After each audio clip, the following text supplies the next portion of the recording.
Did, yes. You know what I always say? Yes. People don't talk about McKinley enough, right? And so I have for the past 10 years. When I leave, I'm wearing this all Me day, too. and it's we all are. We are.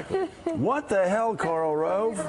Joining us now, senior advisor to President Bush, Karl Rove. I can only guess you're here. I mean, I guess Rachel Maddow's shows at night, and so there must have been a conflict. I can't stay up. Must have had a conflict. He's got a new book out. It's called The Triumph of William McKinley: Why the Election of 1896 Still Matters. We want to talk about the election of 1896 in a little bit. One of the things I did see, though, on MSNBC prime time last week, which was shocking to me, a very long clip of who showed that? Who showed that? Chris Hayes, I think. Chris Hayes. Yeah. Chris Hayes showed about a 10-minute clip of George W. Bush on the 18th of September, talking to an Islamic center.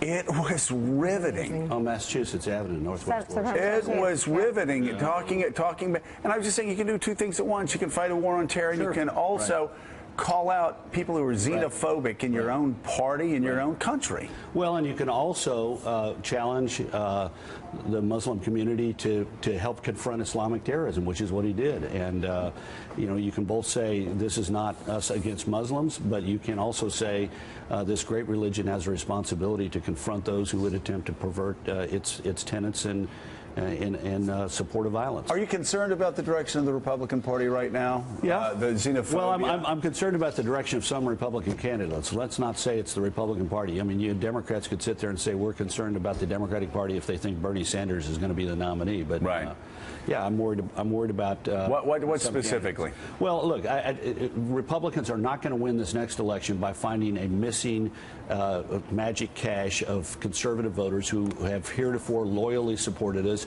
but were turned off by those arch liberals, John McCain and Mitt Romney. That simply is a myth. It's sort of like trying to refight the Civil War as a lost cause. Right. And in order to win the next election, Republicans are going to have confidence in their conservative ideals and say we can take them to the Latino community, the African American community, the Asian community, young people, and we can. Could Donald Trump win a general election? My view is no, but we'll see. Why not? Well, if Mitt Romney lost with 27% among Latinos, how good would somebody do who's got an 11% approval rating? So who can stop Donald Trump right now? The person who can talk about their vision. It's not about stopping Donald Trump. He's got a high floor and a low ceiling. It is about consolidating the 70 to 75% of the Republican primary electorate that is either turned off on Trump or available to some. Can he win the nomination?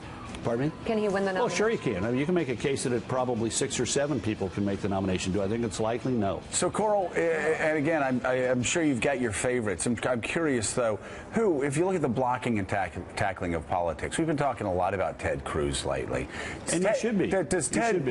When you get to the blocking and tackling, the money, the organization, everything in those early states, first 5, 6, 7 states, is Ted Cruz in the best position, just politically on the fundamentals?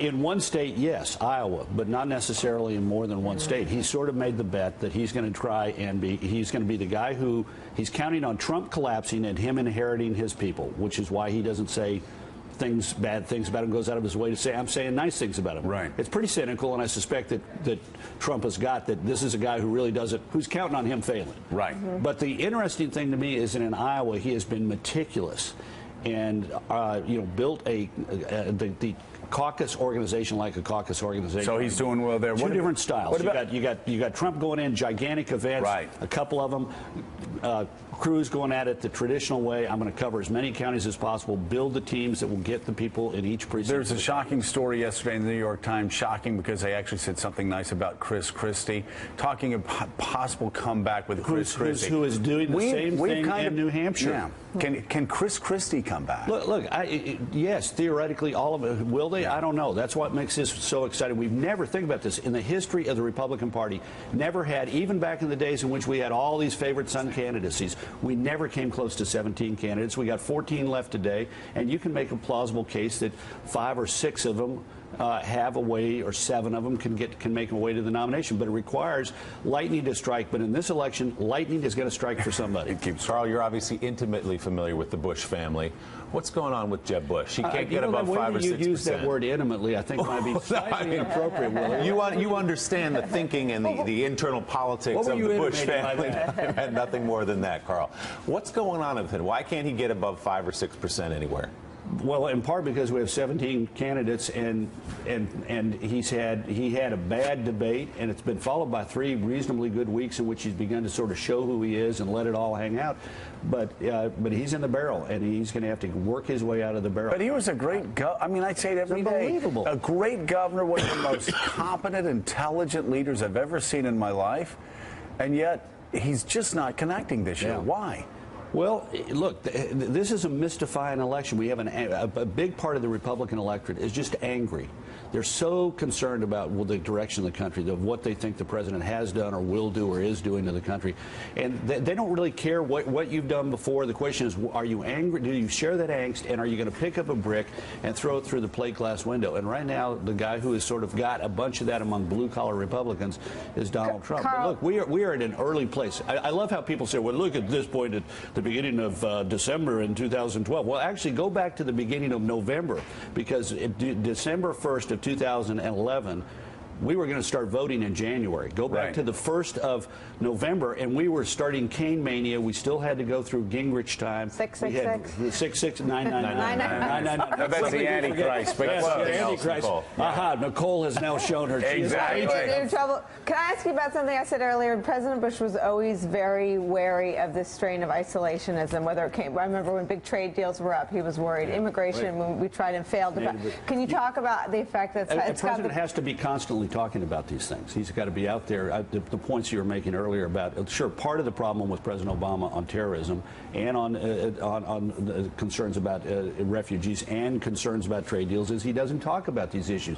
There are also policy problems there, particularly when it comes to, in my opinion, in the Middle East. There's a bad policy there as well. But any president has to spend more time and more energy and more effort advocating their policies in order for people to understand them and so thereby support them. Harold has a question. Jump in, Harold.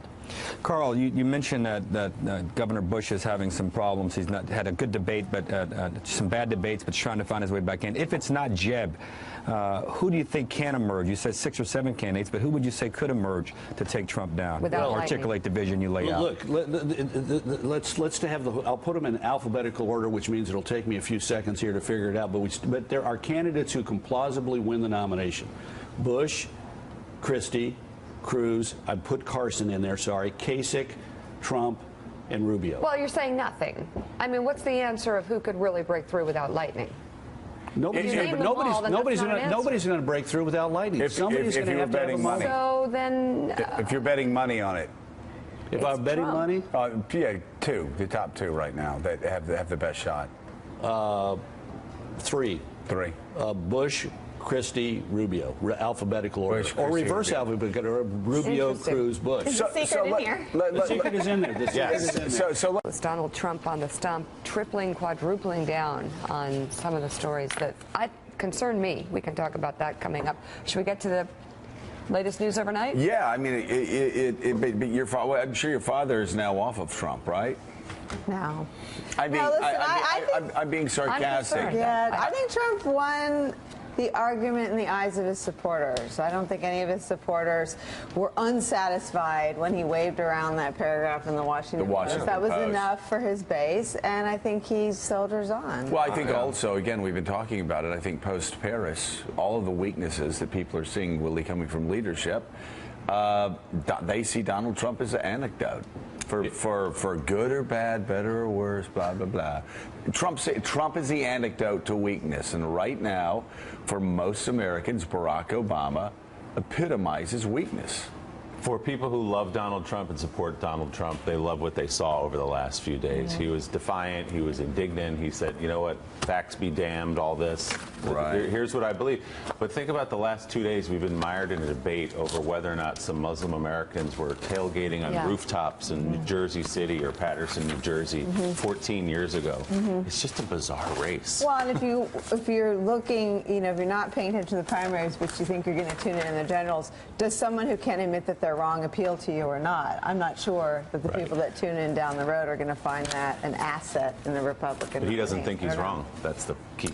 Well, but he never thinks he's wrong. When was the last time Donald Trump said, I was wrong, I made a mistake? Never, right? Can you think of one? He always finds a way to work his way out of some situation neither does Obama. he gets himself into. You know, so we've got we've got an interesting. Well, and I think that at the end of the day is the biggest problem with Barack Obama. If you have a problem with the fact that Barack Obama can never admit he's wrong, that he can't admit he was wrong on the JV thing, that he always keeps circling back, and even after the Paris attacks, is still. I mean, Dana Milbank calls him Obama today, and talking about how the French president was so much more forceful.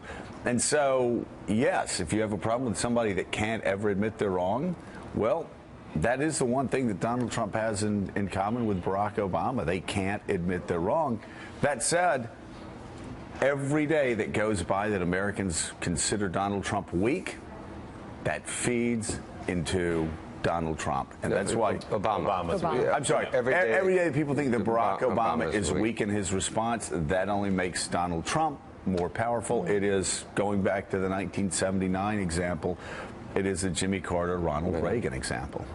I think this is a turning point. This is something that can be used against him. I don't know. Really? What? Yeah. Are you writing columns for the New York Times now? No, but we should get. The presidents of France and the United States met at the White House yesterday for the first time since the attacks in Paris, where President Obama praised America's oldest ally, and both spoke about their resolve against terrorism.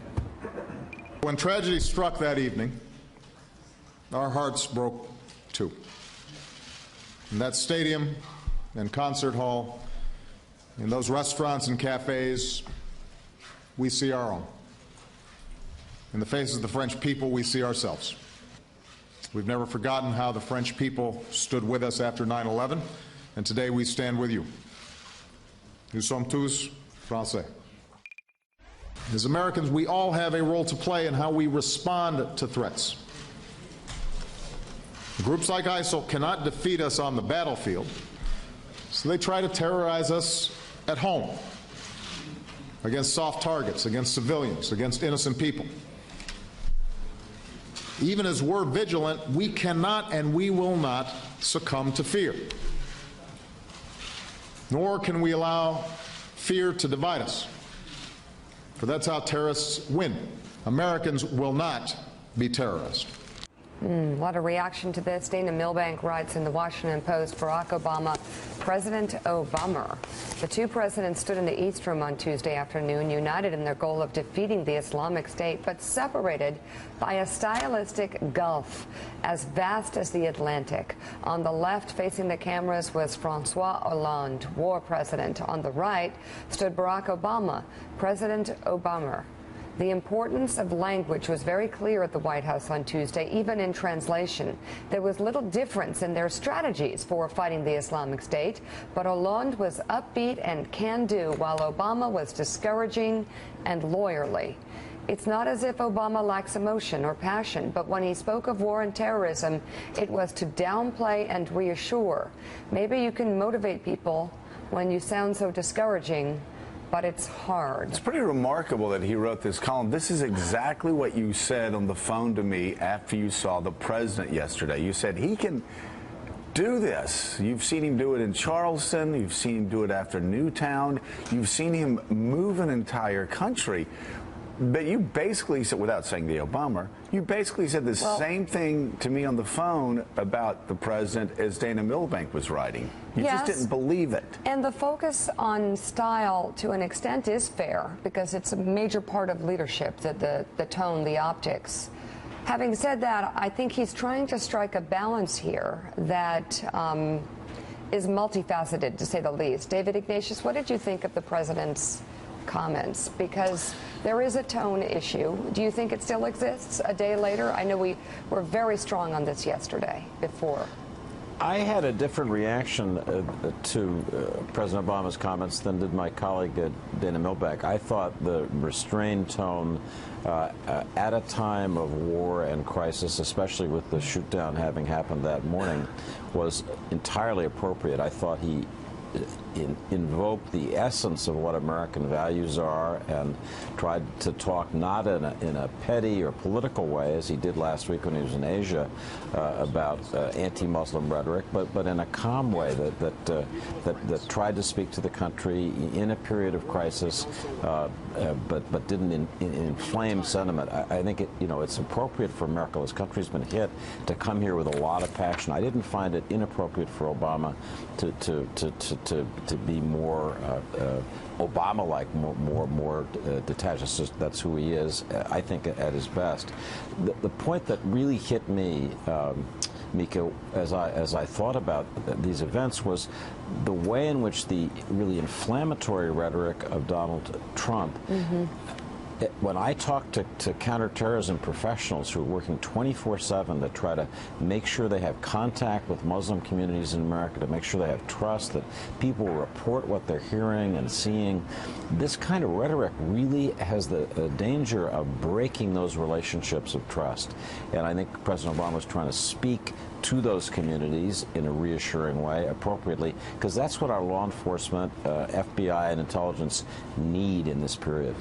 Yes, that's what I meant by multifaceted. Yeah, listen, I think Obama is so blinded by his distaste for the Bush years that he can't look at what Chuck Todd looked at on Sunday on Meet the Press, where he played clip after clip of George W. Bush's leadership in this specific area of understanding who the enemy is, and that Islam is a peaceful religion, and that we are simply at war against terrorism.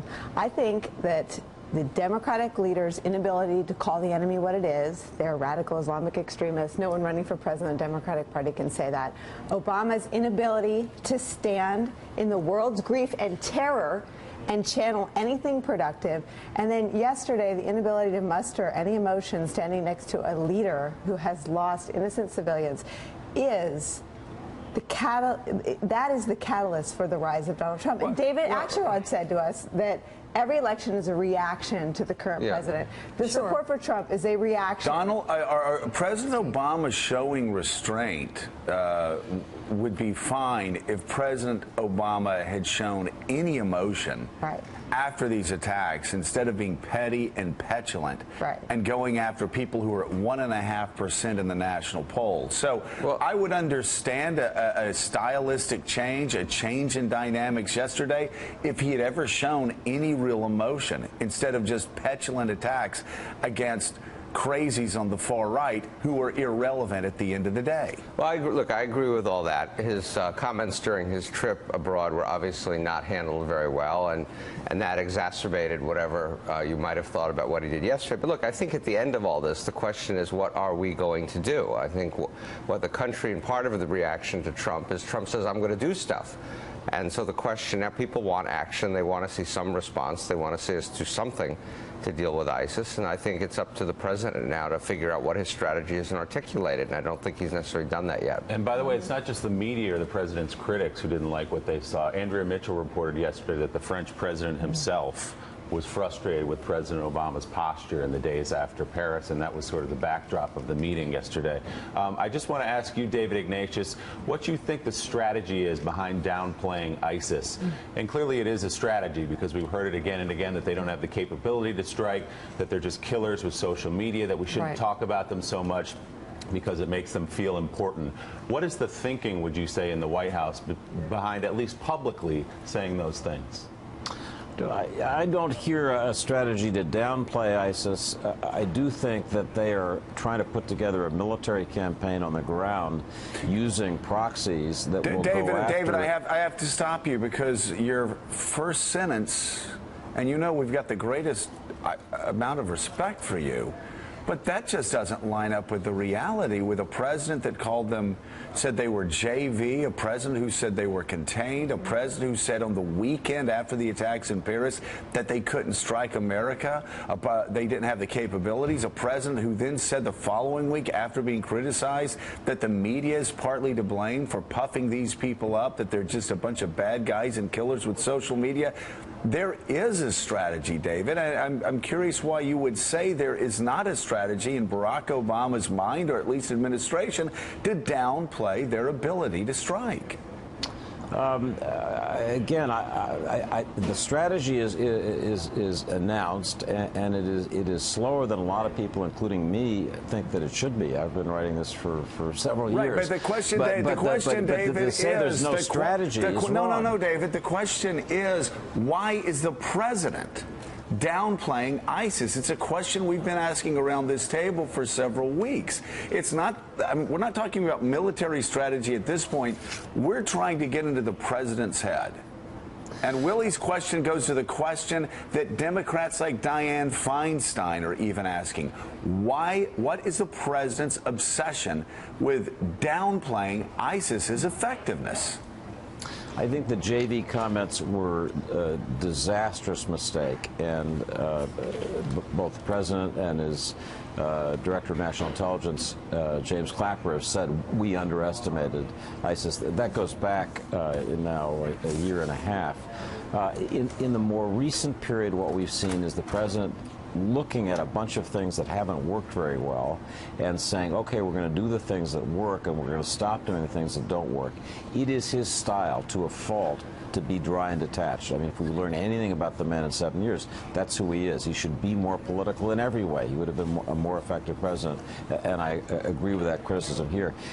My only point is that we now have a plan to send special operations forces into Syria to work with our proxy allies and move village by village toward Raqqa, the capital of the Islamic State. Right. We are also operating with our special operations forces to take out people who are planning plots against the United States. We've been doing it for many weeks now. I counted more than 50 people who've been killed on the ground in Raqqa. So it's not as if there's nothing happening. Well, and again, that's not the point that Willie was getting at, and the question that we've been asking for some time. Hillary Clinton can go out and say, we're going to defeat, we're going to destroy them, this is what we need to do, we need to use air power, and guess what? It's not a comfortable thing to say, but we're going to have to use ground forces as well. The French president can speak very clearly about it. Ash Carter, the Secretary of Defense, spoke extraordinarily clearly about ripping the heart out of ISIS in Iraq and Syria and taking land back. Everybody around this president is saying this, and this may in fact be the president's policy. Willie's question is, I think, the confounding question of this time. Why does the president instinctively underestimate these terrorists? Well, and I think he's having trouble articulating some. Look, I think David just articulated more clearly what the president's strategy is than anything I have frankly heard the president or anybody say. And again, the question, and you can disagree. Why? I don't know why. That is the question. Right, you can disagree with the president's strategy, but at least we heard something. And then you get to the question of whether what Hillary Clinton and others want to do makes more sense. And there, I think it gets a little muddier. I think the arguments pro and con, some of these other ideas about no-fly zones and more troops and this and that, I think those are pretty complicated questions. So let's try someone who covers the White House every day. NBC News senior White House correspondent Chris Jansing, live in Paris. We'll put the question to you. What's the strategy behind downplaying? Well, I think yesterday you heard a little bit that they were trying to change the tone, certainly from JV and certainly from a bunch of killers with good social media to talk more about this barbaric group, this scourge that threatens us all. I think having said that, ultimately, I was a little surprised yesterday that we didn't hear a more articulated plan like we just heard from David, which is ultimately what people want to know is, am I comfortable with what you're doing against this? And it was very interesting to be in Paris because it started out that they were very positive about what the president had to say about the relationship between the countries, and quotes from Hollande and Obama. And then suddenly in Tunis, there's another attack in a place that has ties to France where there have been 2 attacks by ISIS. And then you have a press conference by the French prosecutor, and he's talking about looking for more people who are armed and dangerous. They woke up this morning to someone else, Americans who are heading into a Thanksgiving travel weekend, who know now that there is a State Department global travel warning. Ultimately, there has to be a very clear articulation of exactly what this White House is going to do, what the strategy is. That is what's going to calm people's fears. NBC's Chris Jansing. Thank you. And just to be clear, I'm not one of these people who thinks President Obama is doing nothing against ISIS. I know there's a military strategy. Like He's Dana doing Milbank. things we don't know about. There are people on the ground that we don't know about. My only question was why publicly, and it's an open question I've heard supporters of his ask, why publicly he talks about ISIS the way he does. Maybe there is a grand strategy there. And coupled with the inability to answer the questions Chris Jansing just raised. I've had people call me over the last 10 days, should I go on my Christmas vacation? Is it safe to send my kid in the subway? Should I go on a trip? Should I get on an airplane? Should I go to a concert? People are terrified, and he's created a vacuum in which he simply rages against political opponents instead of giving the American people any clarity or comfort. Creating that vacuum, demagogues step into that vacuum. Sure. Right. Yeah. You will remember George W. Bush when he had the bullhorn moment, and from that point forward, there were no demagogues that stepped into the vacuum on the Republican side, or he would have crushed them because he was doing that. This is a remarkable thing. You can do two things at once. He was having his bullhorn moment, saying dead or alive. And at the same time, he was going to Islamic centers saying how disgraceful, how disgraceful it was that Muslim American women were afraid to go out with their faces covered shopping. And he said, that's not who we are, and that is disgraceful. You can do two things at once. Well, look, you can say, let's kill, and do what Ash Carter said, rip out the heart of ISIS, and say we are better than what some of these radical right-wingers are saying we are. You can do two things at once. I agree with all that, and I think President Bush really did handle it very well. The only asterisk I would put on is we were not in the middle of a presidential election in 2001. We had just had one. And so you have all these Obama's people not in the middle of an election. No, but the country is. But the country is. He doesn't have an excuse. All right, still we're continuing.